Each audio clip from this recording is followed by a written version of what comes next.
Como último tema, vamos a revisar los trastornos cognitivos. Este es un tema muy rentable, dado que sale en 3 especialidades: en psiquiatría, en neurología y en geriatría. Así que vamos a hacer un repaso global de las distintas enfermedades que van a aparecer en este tipo de trastornos.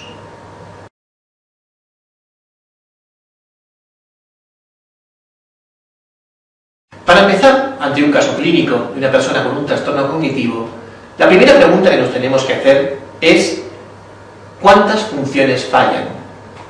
Si falla una sola función, el trastorno se va a llamar por A. Por ejemplo, si falla el lenguaje, una afasia; si falla la memoria, una amnesia; una apraxia, una agnosia, una calculia, una amusia. Casi todos estos trastornos nos lo van a preguntar en neurología, salvo las amnesias, que alguna vez ya han salido en psiquiatría. Y habitualmente, pues, dentro de la semiología neurológica, ¿no? Es decir, te dan un tipo de afasia y te dicen en qué región tiene que estar, o lo contrario, te dan una lesión y te dicen que qué afasia puede producir, ¿no? Cuando fallan varias funciones, empieza por D, y la pregunta que te haces es ¿a qué velocidad ha surgido el problema? Porque si surge rápidamente, estás ante un delirium. Rápidamente estamos hablando de horas o días, mientras que si surge lentamente, en meses o en años, estamos ante una demencia. Por tanto, no hay demencias agudas, hay delirium, y tampoco hay delirium crónico, lo que hay es demencia. Lo que puede ocurrir es que un delirium evolucione hacia una demencia, es decir, deje secuelas crónicas, o bien que una demencia se complique con un delirium intercorrente, ¿no?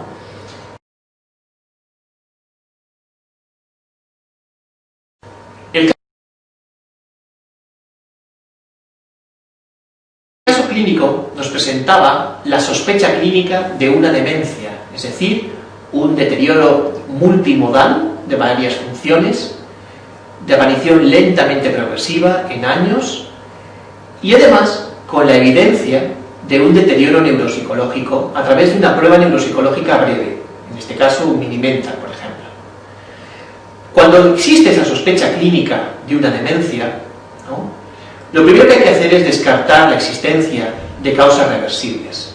Hay varios protocolos en España, no son exactamente iguales, el de psiquiatría, de neurología, de medicina de familia o geriatría, pero en general hay unas pruebas mínimas, ¿no? Un hemograma, una bioquímica plasmática más o menos completa, tiroides, algunas vitaminas, algunas serologías, un estudio general del estado de salud de la persona, acompañado por alguna prueba de neuroimagen, generalmente un escáner, cuyo objetivo no es diagnosticar la demencia, sino diagnosticar otras causas, ¿no?, otras enfermedades que pueden producir deterioro cognitivo.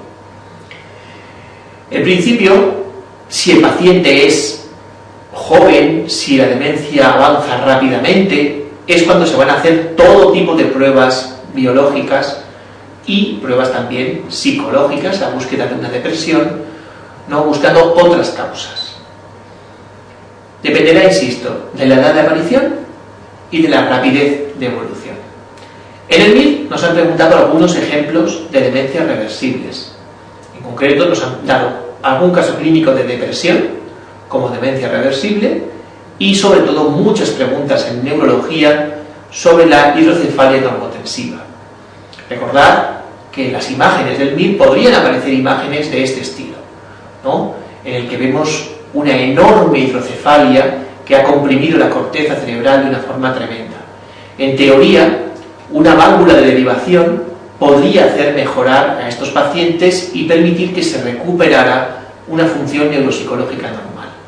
Lo que pasa es que eso va a depender de que hayamos diagnosticado a tiempo la hidrocefalia, dado que si hemos llegado tarde ya se ha establecido un daño cerebral irreversible.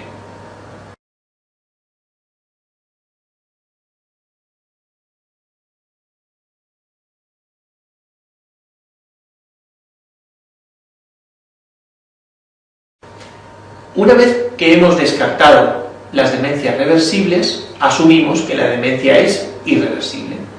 Pero que sea irreversible no quiere decir que no tenga tratamiento. Hay algunas causas de daño cerebral que se pueden prevenir.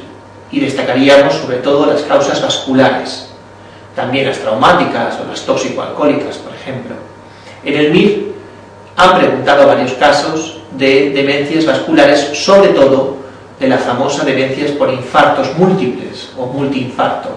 Pero no olvidéis que no es la única causa de daño vascular. Por ejemplo, a veces un único infarto estratégico en una región crítica del cerebro, como puede ser la circunvolución supraangular, puede producir un daño neuropsicológico masivo. Por otro lado, por ejemplo, no es múltiple el daño después de una parada cardíaca, después de una encefalopatía posanóxica, que también deja un defecto neuropsicológico a veces masivo. O bien, la encefalopatía hipertensiva crónica de Binswanger, en la que múltiples infartos lacunares en la sustancia blanca van a ir lentamente produciendo un deterioro neuropsicológico. Son distintas causas de daño vascular, aunque en el MIR con diferencia la que nos han preguntado ha sido la demencia por infartos múltiples, ¿no? De nuevo, en una prueba de imagen veríamos cómo hay muchos infartos en distintas regiones. Este patrón es muy típico, un patrón escalonado, ¿no?, en el que se va produciendo una pérdida progresiva de las funciones cerebrales, pero de forma brusca, de forma parcheada, de forma focal.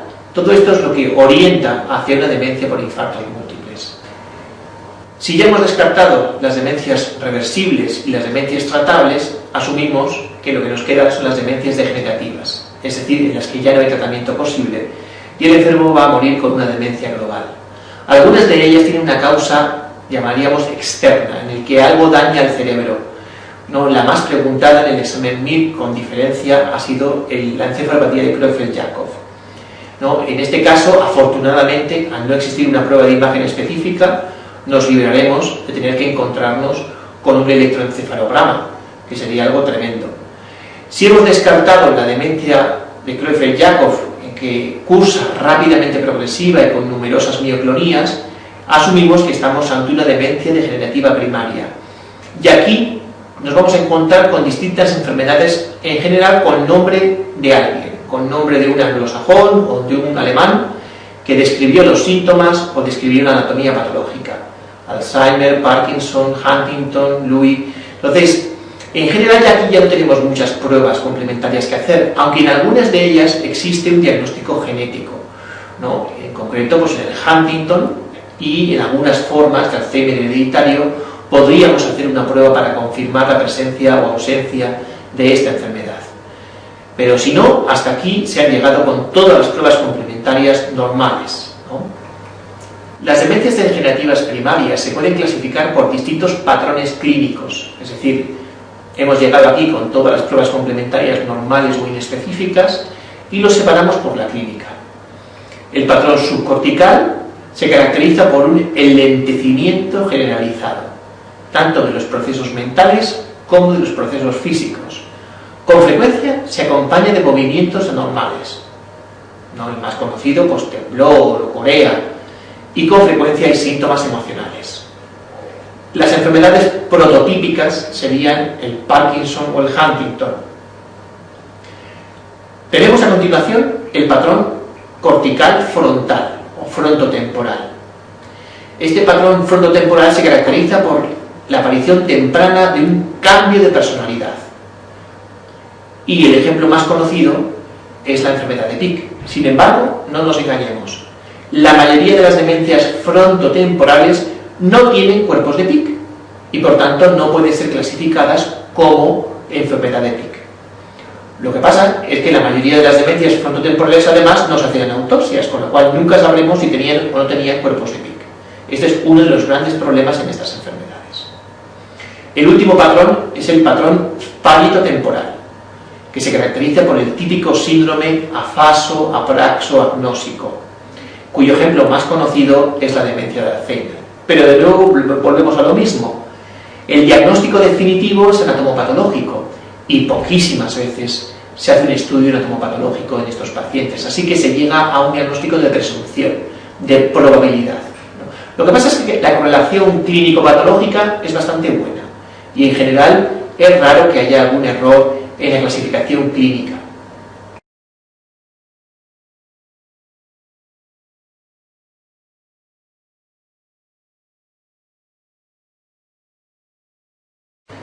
Si las demencias se han puesto de moda es por dos motivos.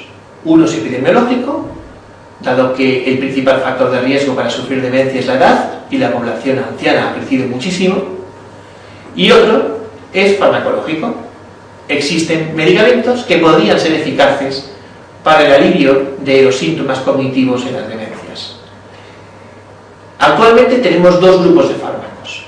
Unos de ellos actúan sobre la acetilcolina y otros sobre el glutamato. Los que actúan sobre la acetilcolina lo hacen inhibiendo una enzima, la acetilcolinesterasa.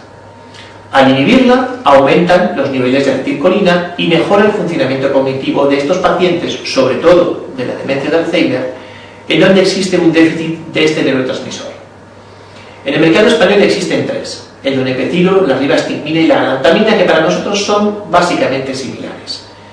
Se están empezando a usar en otras demencias, en demencia asociada a la enfermedad de Parkinson, en demencias mixtas, que tienen un componente Alzheimer y vascular, en demencia con cuerpos de Levy, ¿no? Por otro lado tenemos los medicamentos que actúan en el glutamato, los antagonistas del receptor NMDA, glutamatérgico, que solo hay uno en España, la memantina, indicado para fases más bien avanzadas de la demencia de Alzheimer. Ninguno de estos medicamentos tiene una eficacia espectacular, pero es lo que hay y por tanto se usan mucho. En general su uso está regulado. Para evitar el uso masivo en cualquier persona que se queje de la memoria, estos pacientes deberían utilizarse bajo el control de neurólogos, psiquiatras o geriatras, dependiendo de la comunidad autónoma en la que uno viva. Así se evitaría, ¿no?, su uso indiscriminado, porque son medicamentos muy caros. Por supuesto que en las demencias también se usan otros fármacos para síntomas no cognitivos, antidepresivos, ansiolíticos, incluso antipsicóticos. Estos fármacos van a ser especialmente importantes en las demencias frontotemporales, dado que estos síntomas conductuales son muy llamativos en las demencias frontales.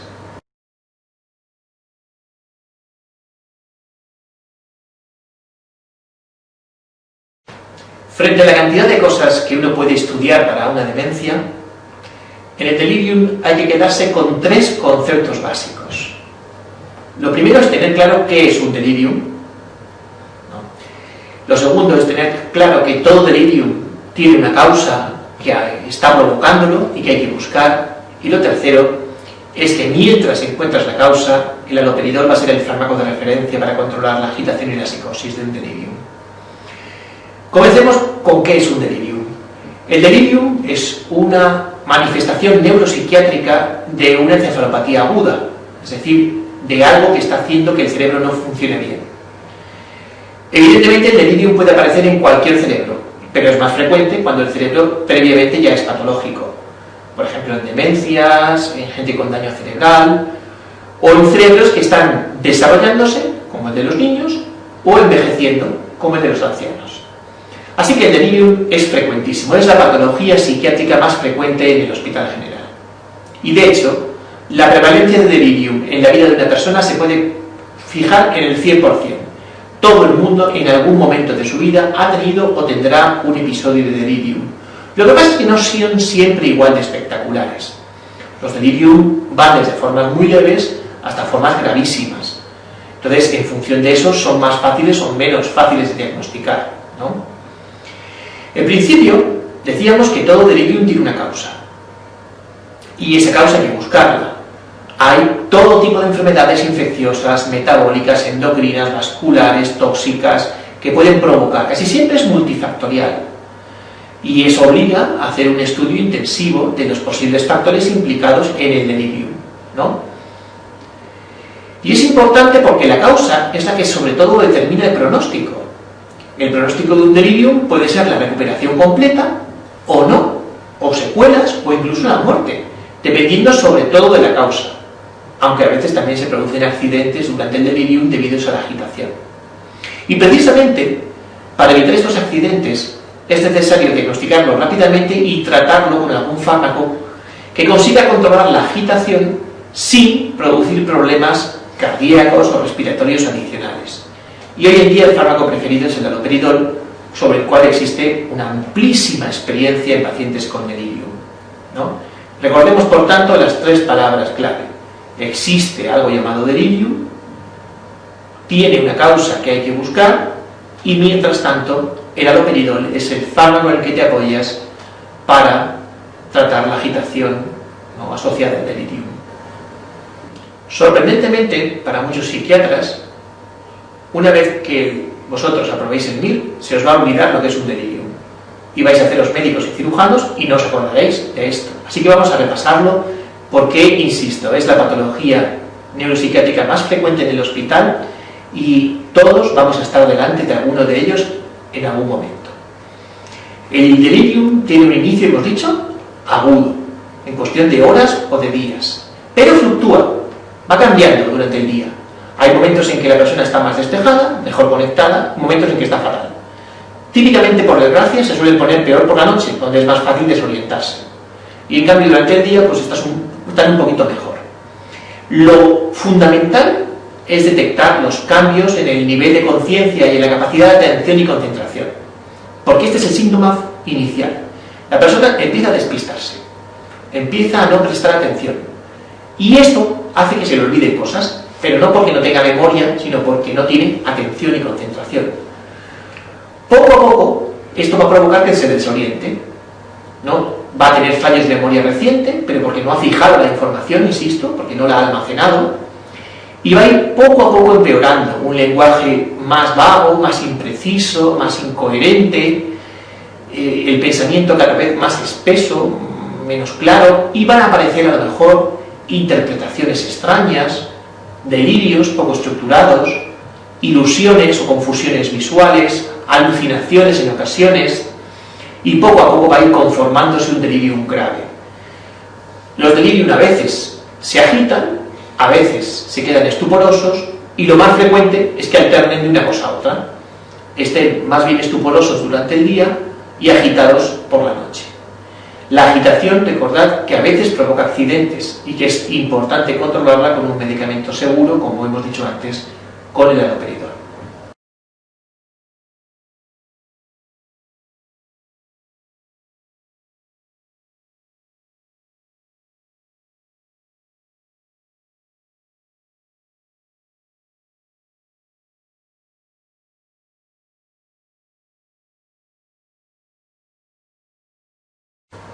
Para terminar, vamos a repasar brevemente las amnesias. Vamos a comparar los dos tipos de amnesia que hay, la amnesia orgánica y la amnesia psicógena.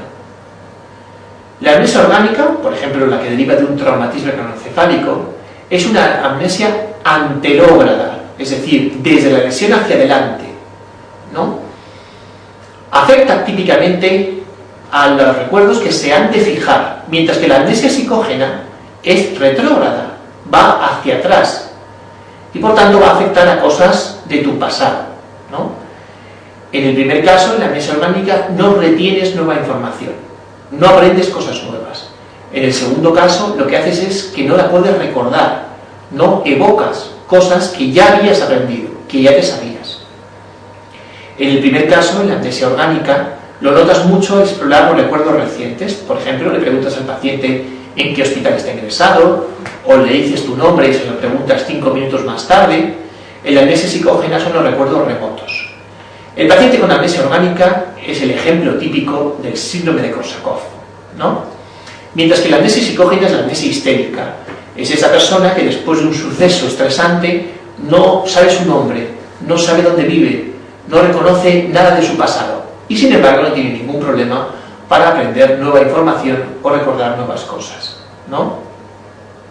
Hay muchas causas de amnesia orgánica, de amnesia tipo Korsakoff, ¿no? Algunas de ellas son permanentes, otras son transitorias, ¿no? Por ejemplo, dentro de las transitorias, los traumatismos craneoencefálicos o amnesias postraumáticas, la terapia electroconvulsiva, la amnesia global transitoria, los fármacos, los tóxicos, por ejemplo, los blackouts del alcohol, mientras que otras son persistentes. Por ejemplo, el Korsakoff asociado a un Wernicke suele ser persistente, o el que se produce por ictus, o por tumores, o por cirugía, ¿no? El pronóstico del Korsakoff es malo en general, es raro que se recupere y genera una importantísima discapacidad en los pacientes. En cambio, en las amnesias transitorias, pues lo que se espera es la recuperación completa, ¿no? aunque luego quede una amnesia lacunar.